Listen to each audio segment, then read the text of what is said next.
Keisho, Arratsaldeon. Bueno, todavía no soy diputado, soy director. Como se entere mi jefe, tenemos problemas. Ez bakarrik esatia, gaur etortzeko zan Jon Peli Uriguen, da berrikuntza, landagarapen eta turismoko zuzendaria. Eta, bueno, ni nator bere ordez. Baina oso atsegin askokin etorri naiz. Ze, bueno, nire formakuntza osoa zientifikoa izan da. Eta beretan etzako placer bada Ginés Morata aurkeztea. Les decía que, bueno, que Jon Peli Uriguen era el encargado de venir a presentar a Ginés Morata, que es el diputado de Innovación, Desarrollo Rural y Turismo de la Diputación. Y bueno, cuando me ha dicho, oye, prepara algo para la presentación de Ginés Morata, pues le he dicho que vengo encantado, porque de hecho mi formación es absolutamente científica. La Drosophila melanogaster, vamos, que decir, habría que hacer un homenaje algún día a esta mosca del vinagre o mosca de la fruta, porque todos los que hemos estudiado pues, ingenierías, tanto agraria, en mi caso, forestal, pues vamos a ser una de nuestras estrellas, ¿no? en nuestra formación. Quienes estéis aquí conocéis la trayectoria de Ginés Morata, nacido en la localidad almeriense de Rioja y que comenzó sus estudios de bachillerato en la Universidad Laboral de Sevilla para obtener años después el doctorado cum laude en la Complutense de Madrid y convertirse después en uno de los biólogos más reputados del mundo. Entre otros muchos reconocimientos científicos, recibió en 2007 el Premio Príncipe de Asturias de Investigación Científica y Técnica, y la tierra que le vio nacer reconoció su labor invistiéndolo doctor honoris causa por la Universidad de Almería en 2008. Reconocimiento que un año antes ya le había tributado la Universidad de Alcalá. Hoy día ejerce como profesor de investigación en el Centro de Biología Molecular Severo Ochoa, dependiente del Centro Superior de Investigaciones Científicas y del que fue en su día director. Bueno, el currículum del doctor Ginés Morata es tan extenso, no me voy a extender. Cuando preparaba la presentación, y he sabido que en gran parte de su carrera se basaba en el estudio de la arquitectura genética de la drosófila, pues bueno, como os he dicho, me ha recordado a mis tiempos de estudiante. Bueno, yo creo que de todas maneras seguimos estudiando en la vida, de una manera o de otra, ¿no? Me quedo con la última intervención que ha habido aquí, la importancia que tiene la educación y el inculcar la passion for knowledge, esa pasión por la ciencia que estructura, yo creo que estructura a una persona, ¿no? Estructura tanto en cuanto a carácter, incluso diría que le da cierta estructura moral también a la persona. Es un tema muy interesante y, bueno, sigo adelante con la presentación. No quiero extenderme más porque estamos aquí para escuchar a Ginés Morata. Simplemente agradecerle su presencia entre nosotros, agradecerte que estés en Donostia, que estés en Guipúzcoa, para compartir sus experiencias y para apuntarnos las tendencias de la biología para este siglo que estamos viviendo. Y agradecer al Donostia International Physics Center y en especial a Pedro Miguel Echenique por este regalo que nos hace, el Festival Passion for Knowledge, que convierte a Donostia en un referente internacional de la ciencia y la investigación y que nos permite disfrutar de figuras tan destacadas como Ginés Morata. La Diputación viene apoyando y seguirá apoyando al IPC porque nos coloca en el mapa de la ciencia y además nos ofrece este tipo de actos que nos ayuden a comprender un poco mejor la importancia de la ciencia y lo que nos jugamos en su impulso y en su apoyo. Nada más, Ginés, cuando quieras.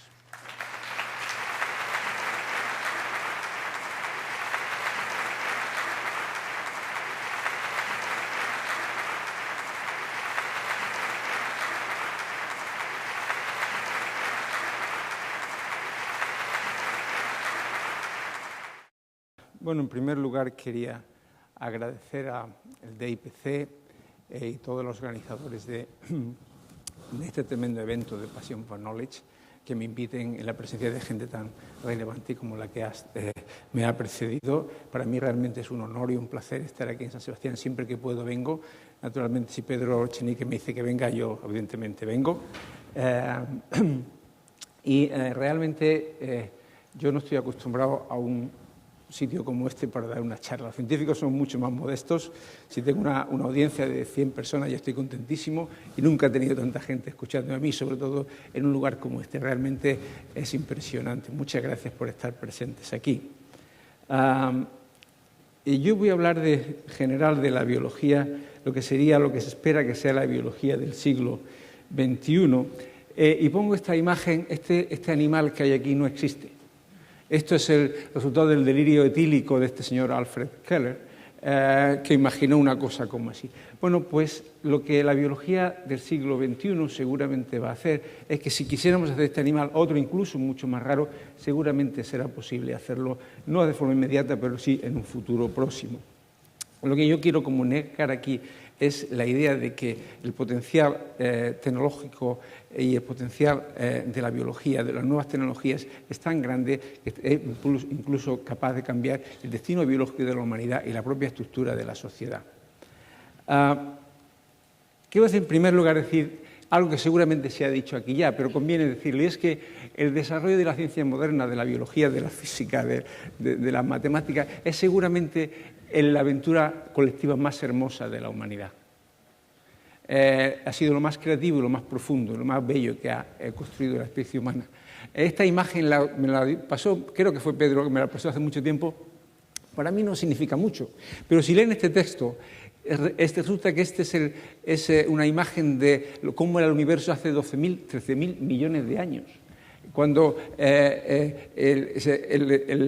eran las imágenes que revelan las primeras galaxias que emergieron de las llamadas edades oscuras. Incluso la literatura es hermosa aquí, que comenzaron a calentar el frío y oscuro universo. La creatividad humana ha sido capaz de retratar cómo era el universo hace 12.000, 13.000 millones de años. Realmente, lo quiero enfatizar aquí, realmente la importancia y lo que es la creatividad humana, cómo se ha reflejado precisamente en el desarrollo del conocimiento. Pero bueno, yo voy a hablar de biología. No sé por qué no funciona esto. Esto está bloqueado. No sé si no pasa. Bueno, ahora sí pasa, pero bueno, parece que este cacharro no funciona. Me intentaré aquí. Yo me voy a referir a lo que ha sucedido en biología y me gusta enseñar generalmente esta imagen que viene en una revista Newsweek que hace unos años, donde hablaba del asunto de decodificar al cuerpo humano. Y he señalado aquí un par de cuestiones para llamar la atención de ustedes sobre cómo supuestamente la nueva biología va a tener algo que decir en cosas tan importantes como curar la enfermedad, diseñar niños, como pone aquí, o jugar a ser dioses, vivir más o predecir la salud. A estas cuestiones me referiré un poquito de pasada. Y realmente lo que estamos hablando aquí, las implicaciones de la biomedicina, las implicaciones del nuevo desarrollo de la biología, es la posibilidad respecto a la especie humana de prevenir las enfermedades genéticas, la terapia génica, la manipulación del genoma humano y quizás, y aquí lo pongo entre comillas, mejorar genéticamente a la especie humana si tal cosa fuera conveniente o deseable, que yo no propongo que sea así, pero seguramente será posible hacer este tipo de cuestiones. Entonces, ¿cómo se ha llegado a esta situación? Bueno, antes de ello, quiero enseñarles unas imágenes de los tipos de cosas que se están haciendo en mi propia especialidad y en otras parecidas. Esto que tienen ustedes aquí son unos cerdos a los cuales se les ha introducido un gen de medusa que codifica para una proteína fluorescente verde. Por este tipo de tecnología, hace 3 o 4 años se consiguieron los autores el premio Nobel. Entonces usted me dirá, ¿y para qué querría uno poner a hacer un cerdo al cual se le pone el morro y la pezuña de color fluorescente? Bueno, pues en principio para nada, pero sí que indica hasta qué punto somos capaces de manipular el genoma. A este animal le hemos introducido un gen de otro animal y ha hecho que funcione en determinado sitio. Este mismo gen, de hecho, se lo podemos pasar a estos peces y darles colores según la forma fluorescente de la proteína codificada para este gen. El mismo gen puede ir bien a los cerdos, bien a los peces, indicando que la capacidad que tenemos de movilizar en general organismos transgénicos de una especie u otra. O podemos hacer, como aquí este es de mi propio laboratorio, las moscas normalmente solo tienen un par de ojos, pero podemos hacer moscas como esta que tiene 3 pares de ojos. Es decir, ¿para qué querría uno hacer una mosca con 3 pares de ojos? El hecho es que podemos hacerlo, y esto será muy importante para entender lo que algún día se podrá hacer en otras especies. Una cosa más práctica, desde luego, desgraciadamente no funciona, pero bueno, es, por ejemplo, generar una vaca transgénica como esta a la cual se le ha introducido un gen que le confiere resistencia a la mastitis. Esto claramente es claramente una aplicación práctica inmediata. Esto lo tiene mucho, pero más a la larga. El asunto es cómo se ha llegado a esta situación, qué es lo que ha sucedido para que uno sea capaz de hacer todo este tipo de cosas. Bueno, yo he tenido la suerte de que me ha aparecido el profesor Lucas y ha explicado el asunto del ADN, con lo cual yo estoy muy contento porque me puedo saltar mucho de lo que tenía que hablar aquí. Esta misma imagen la ha presentado él sobre Watson y Crick cuando desarrollaron la propia estructura del ADN, porque realmente esta revolución de la biología empezó en el año 53, en la primavera del año 1953, cuando estos dos señores descifraron la estructura del ADN y publicaron este pequeño artículo en la revista Nature, que es este artículo el comienzo de esta revolución que va a cambiar el futuro de la humanidad. Como ya lo ha explicado el profesor Lucas, no tengo por qué entrar en los detalles del asunto, pero sí hacerles ver que un elemento fundamental en la estructura es la estabilidad de la molécula. Es importante que la molécula sea muy estable porque ahí contiene la información genética y es importante que la información genética pase de forma fidedigna de una generación a otra, de padres a hijos. Por lo tanto, un elemento fundamental de la estructura del ADN es la estabilidad de la propia molécula. Y en ese asunto entre otros estaba Watson, mientras Crick estaba entretenido con una chica. Entonces, a ver si logro pasar este trocito de película que me he enterado que se la he robado el profesor Lucas me ha dicho que lo que estoy haciendo es ilegal. Si es que esto es, porque eso se lo he copiado a la BBC y no debería de hacerlo. Este es el momento en que Watson estaba intentando componer con estos modelitos de cartón, componerlos de forma que pudiera encajar la propia estructura de la molécula. Sabía que tenía que haber tantas T's como A's y tantas G's como C's. Y estaba el hombre intentando resolver este asunto. Te lo enseño porque esta es una cosa muy importante. Esto es el momento del descubrimiento. Cuando alguien descubre algo profundamente importante, que esto había estado oculto durante 3.000 millones de años de que apareció la vida en el planeta. Y esa noche de la primavera del 53, en este momento Watson se da cuenta que podía encajar las dos sets de pares de bases. Y se va a poner uno encima de otro y va a ver que coinciden perfectamente, con lo cual aseguraba la estabilidad de la molécula. Entonces empezó a llamar a Crick y le interrumpió en sus escarceos amorosos y fueron rápidamente al pub Eagle, que está allí cerca, a decir, como bien decía el profesor Lucas, que habían descubierto el secreto de la vida, que efectivamente es lo que habían descubierto.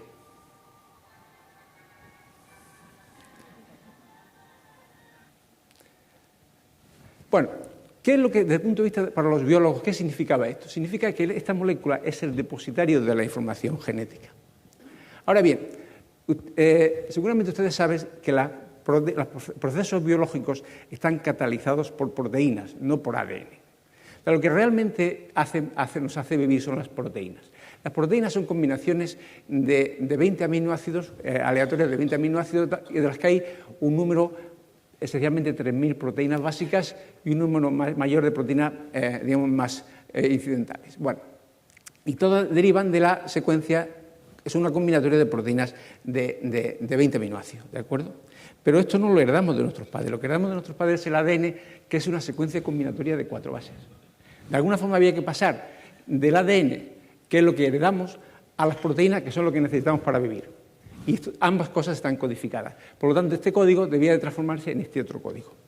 Esto se hizo, se hace mediante un mensaje individual de cada uno de los elementos informacionales. El ARN tiene la misma secuencia del ADN, pero esta secuencia de 4 tenía que transformarse en esa secuencia de 20, y esto es lo que se llamó el código genético cuando se descubrió en los años 60,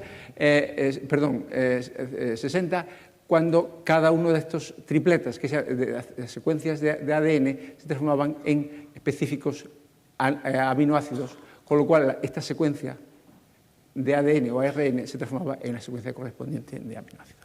Esto es lo que se llama el código genético, que es universal para todos los organismos. Si necesitara la mayor demostración de la evolución, por así decirlo, solamente el hecho de que todos tengamos el mismo código genético, los ratones, las lechugas y nosotros, quiere decir que todos estamos construidos por los mismos principios. Bueno, ¿qué es lo que sucede entonces? Lo que sucede es que lo que heredamos es una fórmula. Y esto de la fórmula es importante. Mire, por ejemplo, esto es una fórmula para hacer un cuscús. La fórmula para hacer un cuscús está escrito en un lenguaje de 28 letras y además resulta que hay la fórmula nos dice los pasos a tratar para hacer el cuscús. Bueno, para hacer un bacteriófago se necesitan 5.000 letras, pero solamente combinatorias de 4, mientras el idioma español tiene 28 letras, el lenguaje biológico es universal. A diferencia de esto, está escrito en varios idiomas, en árabe, en francés, en inglés, etc. El lenguaje universal es único y solamente tiene 4 letras. Y lo que realmente heredamos es un código monodimensional, que hace de transformarse en seres vivos, ¿de acuerdo?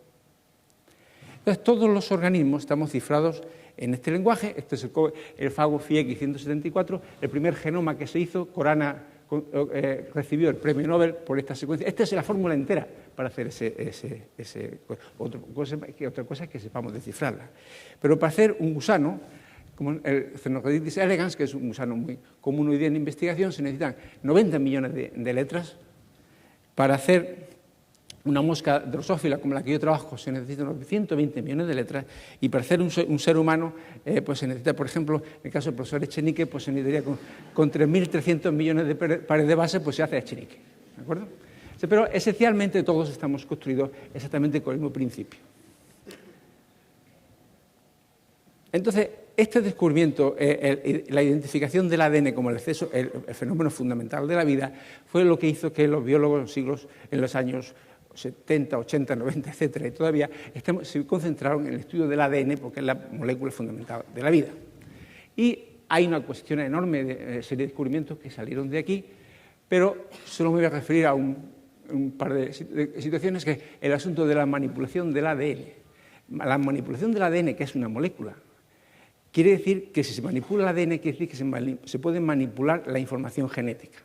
Es decir, que podemos manipularnos genéticamente a nosotros mismos si es que podemos hacerlo. Y esto ha dado lugar a toda una serie de cuestiones como clonaje de genes, generación de animales y plantas transgénicas, terapia génica, etc. Por otro lado, se han desarrollado las secuenciaciones rápidas de ADN. Ten en cuenta que para hacer Echenique hace falta 3.300 millones de pares de bases. Esos son muchísimos pares de bases. Hay que desarrollar una tecnología bioinformática suficientemente poderosa para tratar con eso. Y eso se desarrolló con el auxilio de los computadores modernos y dio lugar a la bioinformática. Y hay un elemento, a mí me gustaría, en este momento me gusta referirme a una persona que consiguió el premio Nobel después de haber sido postergada muchísimo tiempo, que fue Barbara McClintock, que era una señora que trabajaba en maíces y descubrió una cosa que ninguno de los genetistas aceptábamos claramente, y es que los genes cambiaban de sitio. Esto era una herejía que no podíamos aceptar, y ella estuvo postergada mucho tiempo hasta que se descubrió que tenía razón y se le concedió el premio Nobel. Y lo importante de estos genes que cambian de sitio es que resulta que son los llamados transposones. Son unos vectores, unos elementos génicos que son capaces de integrarse dentro del genoma de una persona o de un animal y escindirse. Y estos han sido los que han dado lugar son los vehículos, los vectores de transformación, son los instrumentos que se utilizan para hacer transgenes y para generar nuevas especies o modificar genéticamente los organismos, porque resultó que no hay que entrar a los detalles de esto, pero sí, después del descubrimiento de Bárbara, se descubrió que muchos de los virus animales, los adenovirus, por ejemplo, el retrovirus, todo esto, el virus de la influenza, todo esto son simplemente trozos de gen que cambian de sitio. y que tiene la capacidad de escindirse y de integrarse. Esto, si una vez que se clona estos elementos y se le integra un gen, el que uno quiera, de cualquier origen, se pueden generar individuos transgénicos de cualquier especie. Esto es esencialmente lo que quiero decir con esto. Y la persona que inició, sin pretender los otros asuntos, fue Barbara McClintock. ¿Y qué es lo que, por ejemplo, unos ejemplos? Pues, por ejemplo, aquí tiene estas gallinas transgénicas a las cuales se le ha introducido, se puede introducir un gen humano, por ejemplo, que hace interferón o insulina o lo que quiera. En la línea germinal de la gallina se integra el gen y esta gallina, simplemente cruzando machos con hembras, podemos producir gallinas que ponen huevos que tienen, por ejemplo, productos humanos, interferón humanos, cualquier anticuerpo, en principio cualquier cosa que uno quiera. Tiene un potencial tremendo. O este caso, esto es un ratón transgénico a lo cual se le ha introducido la hormona de crecimiento de rata y compare el tamaño normal con el tamaño de este animal. Estos cerdos transgénicos que ya les comenté antes, o por ejemplo, esto es importante insistir en estas cosas, estos son algodón transgénico al cual se le ha que confiere la forma transgénica es mucho más resistente a los pesticidas, a los insecticidas o a los insectos, quiero decir, a las plagas, con lo cual, por así decirlo, es mucho más ecológico. Como el algodón transgénico, y este es el algodón natural, el que produce realmente mucho algodón y con muchísimos menos ingredientes y menos insecticidas, precisamente el transgénico, que no es natural. Esto es uno de los grandes aprovechamientos de la transgénesis. Debo decir, claro, que todas estas técnicas de manipulación del ADN podían ser utilizadas, o podrán ser, si es que queremos ser utilizadas, en seres humanos. Y esto me lleva a la idea de los proyectos Genoma, que ustedes saben que fue en el año 2001 cuando se presentó el proyecto Genoma, los primeros resultados del genoma humano. ¿Qué es el genoma humano? El genoma humano es la secuencia completa para hacer un ser humano, los 3.300 millones de pares de bases que yo me refería antes. Esto se presentó simultáneamente en Estados Unidos por el presidente Clinton, Venter y Collins, que fueron los dos encargados de dos partes del genoma humano, y simultáneamente el primer ministro británico, Tony Blair, lo presentó en Inglaterra. Por supuesto, en España es inimaginable que un primer ministro bien del Estado autonómico se pudiera involucrar en un caso como esto. El hecho es que además, fíjense, se utilizaron, esto fue políticamente todo muy correcto, 3 mujeres y 2 hombres de 4 grupos étnicos diferentes, hispano, asiático, afroamericano, el caucasiano fue Venter, y no encontraron ninguna diferencia significativa entre unos y otros, ¿de acuerdo? ¿Y qué es lo que hizo? Pues ¿qué es lo que se resultó de aquí? Pues la secuencia completa de los 3.300 millones de pares de bases, un inventario de todas las proteínas humanas, y toda esta información se acumuló en base de datos, con lo cual está puesto a disposición de todos los investigadores. Hay un tema aquí muy importante que cada vez tiene más aplicación práctica, es que, fíjense, esta primera presentación del genoma humano del año 2001 costó aproximadamente entre 300 y 500 millones de dólares, y seguramente más. Se necesitaron 12 años y varios cientos de investigadores para secuenciar los 3.300 millones de pares de bases en el año 2001. En el año 2008, en Nature publicaba la secuencia completa de Watson, el que descubrió la estructura del ADN, y les había costado aproximadamente $3.000 y se había tratado en hacerlo unos 2 meses, una cosa así, la secuencia completa de una persona. En el mismo año, un poco después, ya el coste se había reducido a $800 el genoma, y ya Nature publicaba toda una serie de genomas individuales de una serie de personas, de grupos étnicos o personas que producían pacientes de cáncer, etc. Quiero decir con esto, es que es imaginable que en poco tiempo cualquier niño que nazca con la seguridad social se puede hacer la secuencia completa. No digo que sea conveniente, ni siquiera deseable, pero se podría hacer porque estas técnicas cada día están más accesibles. Y como consecuencia de esto, por ejemplo, hay una compañía, se llama 23andMe, una compañía norteamericana, pero hay más, esta fue la primera, en la cual se pueden personalizar los servicios genómicos. Uno simplemente, además está en la web, esto lo pueden ustedes mirar, cojo un pequeño material, por ejemplo, saliva, una pequeña cantidad de material humano, se la manda por correo urgente a estos señores y después de unas 4 o 6 semanas, no sé cuánto, recibe una carta en el cual han secuenciado el ADN de la muestra que ustedes le han mandado y han mirado para toda una serie de marcadores genéticos que tienen que ver con enfermedades como cáncer de pecho, de próstata, diabetes, metabólicas, Parkinson, Alzheimer, etcétera, todos estos. Y le dicen a uno, en principio, qué probabilidad tiene de tener pues un melanoma, un Alzheimer, etcétera. Quiero decir que todavía esto está comenzando y es bastante poco fiable, por así decirlo, en este momento. Pero el potencial de esto es tremendo porque el número de marcadores genéticos cada día es mayor y cada vez son más fiables. Por lo tanto, cuando yo empecé diciendo que quizás se pudiera predecir la salud, este tipo de datos puede realmente ayudar a esto. En el año 2008 esto costaba $999, hoy día cuesta $399, que es una, digamos, cantidad accesible para muchísima gente y seguramente ahora es más barato. Quiero decir, un poco señalo esto para que vean digamos, el impacto tan grande que este tipo de tecnología empieza a tener directamente ya en la sociedad. Otro tema de interés que tiene que ver con la capacidad, digamos, de la biología para el futuro es la creación de vida en el laboratorio. Un poco con cierto question mark aquí. Porque en Science, en el año 2010, Craig Venter, uno de los que hicieron la secuencia del genoma humano, hizo en el laboratorio, sintetizó completamente la secuencia de esta bacteria que se llama Mycoplasma mycoides. Esto tiene 1 millón de pares de bases. Esto se sintetizó en el laboratorio y se introdujo ese ADN en una bacteria a la que previamente se le había quitado el ADN y esta de una especie parecida, pero diferente, y entonces este nuevo ADN sintético fue capaz de producir una bacteria que era exactamente igual que la normal.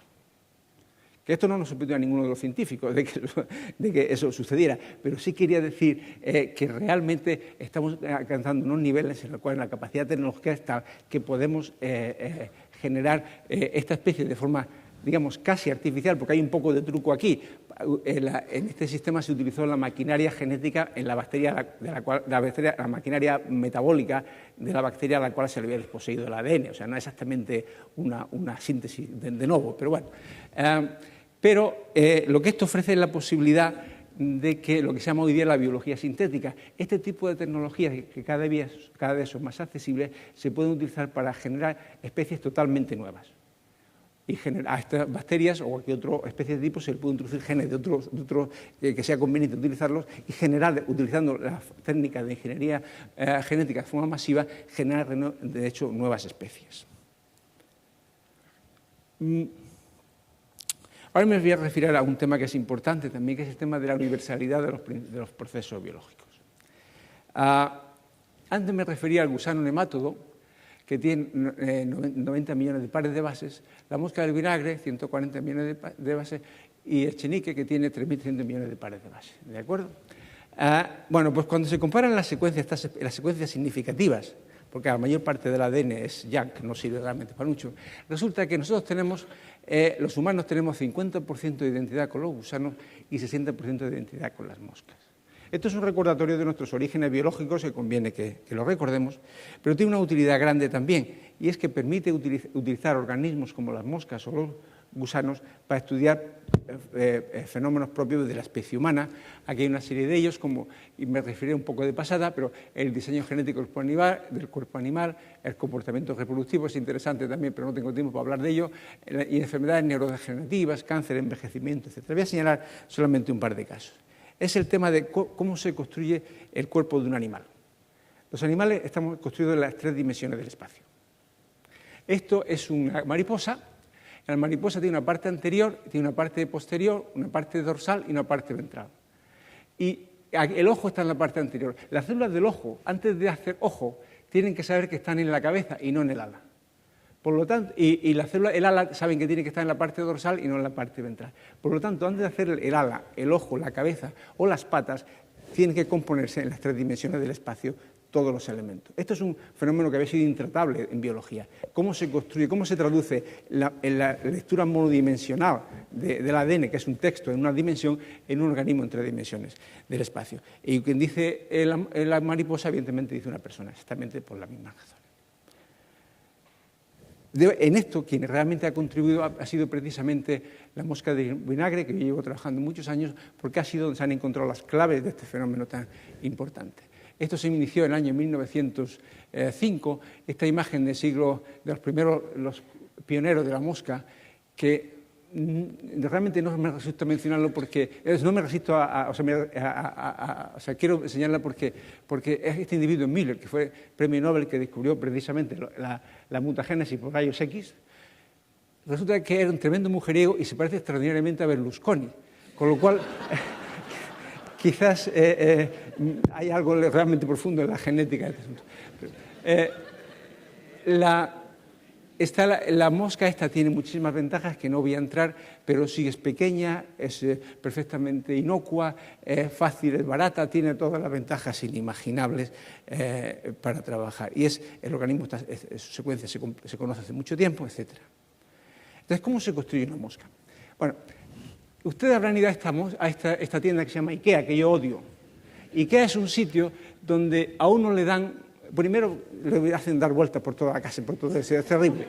Pero sobre todo, si uno quiere comprar este mueble, no le dan el mueble, sino le dan un cajón lleno de muchas cosas individuales y uno tiene que componer el mueble en las 3 dimensiones del espacio. Entonces, y lo que le dan a uno es los elementos individuales y el manual de instrucciones. Pues si IKEA fuera a hacer una mosca, sería lo mismo, te daría un kit de IKEA para hacer una mosca, sería las alas, las patas, los ojos, etcétera, y después un manual para componerlo en las 3 dimensiones del espacio. Esto es realmente, y esto es lo que se descubrió precisamente en la mosca, es precisamente el manual de instrucciones. Este manual de instrucciones apareció hace 540 millones de años, cuando en el Cámbrico inferior, cuando desaparecieron los animales que había entonces, que se llamaban ediacaras, que eran organismos cuya diversidad morfológica aparecía a base de plegamientos, etcétera, que nunca sabemos nada de ellos porque todos desaparecieron, y de pronto aparecimos los bilateralia, como nosotros mismos, construidos como 2 organismos pegados por la mitad, simétricos, una parte dorsal, una parte ventral, etcétera. Bueno, y lo que apareció entonces fue precisamente los genes Hox, que son los que se descubren en la mosca. Son los genes que organizan la disposición tridimensional del cuerpo. Le dicen a cada trozo dónde tiene que estar y cómo se tiene que componer unos con otros, la información posicional. Estos, de hecho, españoles descubrimos realmente, como tuvimos de forma muy importante esto, y resulta que el número de genes que construyen el cuerpo de la mosca es pequeño. Todos estos fueron descubiertos en Madrid. Y lo importante no es solamente que sean pocos y que nos informaran de cómo se construye la mosca, sino, bueno, antes de entrar en ello, quiero enseñarles que cómo manipulando estos, no sé qué pasa con esto aquí, manipulando estos genes podemos hacer, por ejemplo, a esta mosca, en la parte anal se la transformamos en pata, a esta otra mosca le ponemos una pata en el sitio de la antena, a esta le ponemos 4 alas, a esta le ponemos 6 ojos, a esta le ponemos 4 patas, a esta le ponemos el ano en la cabeza. Podemos cambiar la estructura completa del cuerpo. Y lo que es importante es que estos mismos genes los tenemos todos ustedes. Y es una característica universal de los metazoos, de nosotros mismos. Y lo que se ha descubierto en la mosca realmente es igualmente, funciona de forma muy parecida en la especie humana y las demás especies. Le voy a poner un ejemplo. Por ejemplo, en el caso de la mosca, uno de estos genes, que se llaman genes Hox, es necesario para hacer las alas. Si no tiene ese gen, no hay alas. Y el sistema de transgénesis en Drosophila permite ponerle el gen de nuevo mediante transgénesis y sale ala. Pero siempre, en vez de ponerle el gen de mosca, le ponemos el homólogo humano, que tiene un nombre rarísimo, HLH-X2, también hacemos una mosca con alas. O sea, nosotros tenemos un gen que es capaz de inducir alas de mosca. En nosotros hace otra cosa, pero en el contexto mosca hará alas de mosca, indicando la conservación de todo el mecanismo funcional. E igualmente los ojos. Uno pensaría que el ojo de una mosca no tiene nada que ver con el ojo de Ingrid Bergman, por decir un ejemplo. Pero resulta que están construidos por el mismo principio. Y si a una mosca, como esta de aquí, le introducimos el gen idéntico al de Ingrid Bergman para hacer ojos, que es el gen Hox, y se lo hacemos que funcione en las axilas, resulta que hacemos ojos de mosca. Y estos ojos mandan los nervios, a axones al cerebro, y claro, no lo encuentran porque están fuera de sitio, pero hacen ojos perfectamente normales.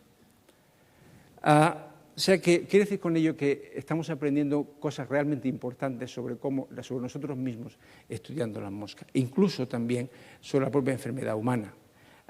De hecho, Bruce Albert, que es el Chief Editor de Science, decía que, aunque parezca imposible o difícil decir, resulta que el camino más corto, seguramente para curar la enfermedad humana, es utilizando organismos como las moscas y los gusanos, ¿no? Yo no voy a entrar en esos detalles, pero una pregunta, por ejemplo, ¿pueden las moscas ayudar a curar Alzheimer? Pues la verdad es que sí. Este es un gran problema médico, como ustedes saben. Nosotros podemos construir moscas con Alzheimer mediante sistemas de intervención molecular y producir cientos de moscas con Alzheimer y probar toda clase de drogas a ver si podemos mitigar el Alzheimer en ellas. Y de hecho, el Alzheimer, como indica estos experimentos de aquí, se puede curar en moscas con una droga que se llama Congo-Red. Desgraciadamente no se puede curar en humanos porque es muy tóxica, pero un poco indica el tipo de resultados a los que vamos, ¿no? Y ya, por último, quiero tratar el tema de lo que es la mosca locución, ingeniería genética y evaluación de la vida. O sea, este tipo de cosas que van a afectar a algo tan importante que a todos nos interesa tanto como la muerte, la longevidad, la duración de la vida. Bueno, ¿se puede modificar la duración de la vida humana? Este ha sido siempre el sueño de la humanidad. Quien mejor lo ha dicho claramente quizás sea Woody Allen, que dice: yo no quiero adquirir la inmortalidad a través de mi trabajo, quiero adquirirla no muriéndome. Pero como refleja esta imagen de aquí, de una pintura del siglo XVI, de Lucas Cranach, es la fuente de la juventud, este es el sueño de la humanidad. Aquí llegan estos señores ancianos, envejecidos, se introducen aquí en esta fuente de la juventud y salen por la derecha rejuvenecidos, dispuestos a comer, a hacer el amor y todo este tipo de cosas. Esto es lo que siempre el hombre siempre ha intentado luchar contra la muerte y siempre ha perdido. Lo que sucede es que sabemos que el envejecimiento no es un hecho inevitable, porque hay organismos que no tienen programas de envejecimiento, como por ejemplo los pólipos mueren porque se les cae encima, pero no tienen un programa de envejecimiento. La línea germinal es inmortal. Yo tengo 2 hijos y 2 nietas. O sea, parte de mí se ha propagado en mis hijos y en mis nietos, y en ellos lo propagarán. O sea, parte de mis células no van a morir. Y las células cancerosas no mueren, aunque son raras. Esta es una historia realmente interesante, la vida inmortal de Henrietta Lacks. Henrietta Lacks fue una señora de color que murió en 1950 en el sur de Estados Unidos por un cáncer de ovarios. Las células de Henrietta Lacks se empezaron a cultivar en el laboratorio, son las famosas células HeLa, que todos los laboratorios que hacen células humanas en el mundo las utilizan. Vienen de esta señora. Murió hace 60 y tantos años. Hoy día hay muchas más células vivas de Henrietta Lacks que cuando ella vivía. Y no tiene ningún signo de envejecimiento. Pero la cosa realmente importante aquí es que al envejecimiento, al estar controlado genéticamente, una vez que se identifican los genes, pues podremos modificar la duración de la vida, como ya se ha hecho en algunos animales. Y el que ha progresado mucho en este animal es el gusano nemátodo, que a mí me gusta mucho porque es casi la mínima expresión de un metazoo. Tiene 1000 células y 300 neuronas, y con eso 300 neuronas es suficiente para moverse para arriba y para abajo, para comer, para reproducirse, para todo. Es realmente impresionante. Y es en este organismo en el cual se ha descubierto que la longevidad de este organismo depende esencialmente de lo que se llama la vía de la insulina. Yo no voy a entrar en este detalle, pero sí decirle que cuando uno, al comer, la nutrición se refleja en un mecanismo biológico bastante complicado que da lugar a la función de un gen que se llama DAF16. Entonces, si uno come mucho, digamos, la insulina va a actuar en las células, en las membranas de la célula, y va a desencadenar esta serie de acontecimientos. Y cuando uno come mucho, este gen DAF16 funciona poco, y viceversa. Cuando come poco, este gen funciona mucho. Y hay una correlación muy grande entre la actividad de este gen y la longevidad de los gusanos. De tal forma que cuando un equivalente a que ese gen no funcione, quiere decir que estos gusanos viven mucho más que los gusanos normales. Y dependiendo de la dosis de ese gen, pues viven más o menos. Es importante es que este gen lo tenemos nosotros y lo tienen todas las especies, también la mosca. Y en cierto modo, la actividad de este gen refleja la ingesta calórica. Entonces, si una mosca, esto viene publicado en Science hace ya unos años, si uno es una mosca y come mucho, entonces la mortalidad es muy alta, porque este gen funciona poco. Si deja de comer mucho y come poco, va a vivir tanto como las que han estado a dieta. Y viceversa, si uno come poco y pasa a comer mucho, tiene la misma mortalidad que las que han estado comiendo mucho durante toda la vida. Quiere decir que hay una correlación entre la ingesta, las calorías y la longevidad. E igualmente con el calor. A medida de que pasa frío, resulta que se puede vivir más, porque todo tiene que ver con la vía de la insulina que está afectada. Yo generalmente he ido al Himalaya en bastantes ocasiones, todas a 6.500 metros de altura, y he pasado muchísimo frío, pero no creo que realmente hubiera ganado más de una semana o así de vida, o sea, no sé si valía la pena. Pero se los recomiendo al que le guste la montaña, por lo menos se entretiene en esos sitios. Y este mecanismo de la longevidad y la relación entre longevidad y nutrición también tiene que ver con macacos, con monos ya muy próximos a nosotros. Estos pobres animales, han estado a dieta durante 27 años, son hermanos de estos. Y estos han comido todo lo que querían y estos han estado a dieta. Bueno, ya solo tienen que comprar un aspecto y otro, esto es muchísimo más juvenil, de hecho viven 30% más que los que han estado comiendo todo lo que querían. Que es otro ejemplo más de cómo no solo en gusanos, sino también y en moscas, sino también en macacos y posiblemente en humanos hay una relación entre la dieta y su relación con el gen DAP16 o FOXO, como se llama en humanos, y la longevidad. Hay otra prueba que yo no sé si sería más interesante, otro test, otro parámetro a considerar, es que si a un gusano se le eliminan las células germinales y se le hace completamente asexuado y además se le altera la vía de la insulina, tienen que vivir 7 o 8 veces más. Si hiciéramos eso, en humanos viviríamos, una extrapolación sería unos 350 millones de años en humanos y como media hay unos 550 millones de años. Digamos, algunas personas, simplemente manipulando este tipo de situaciones. Claro, usted me dice, si para vivir más resulta que hay que desposeerse del sexo y además resulta que no comer y pasar frío, pues no parece que sea una vida muy agradable. Entonces, una fórmula sencilla para resolver el asunto sería aplicar las tecnologías genéticas. En vez de hacer todo este tipo de cosas que no nos gustan, cogemos a estos señores que vienen muy envejecidos porque tienen poca función del gen DAP16, se le mete esta fuente de la juventud, que es una solución salina que tiene un vector de estos transgénicos que son capaces de infectar a todos estos señores, se le llenan de varias copias del gen DAP16 que se rejuvenecen, aumenta la resistencia al daño del ADN, pues se incrementa la capacidad proliferativa, etcétera, etcétera, con lo cual sale rejuvenecido. Esto lo digo en plano de humor, pero sí para indicar cómo la identificación de un gen como DAP16 que tiene que ver con la longevidad, quizá algún día, no por este procedimiento, sino por otro mucho más sofisticado, podría utilizarse para modificar la duración de la vida humana, si es que tal cosa fuera deseable. Ya para terminar, solamente señalar cuál es el futuro de la especie humana, qué es lo que nos espera en el siglo XXI o en el XXII.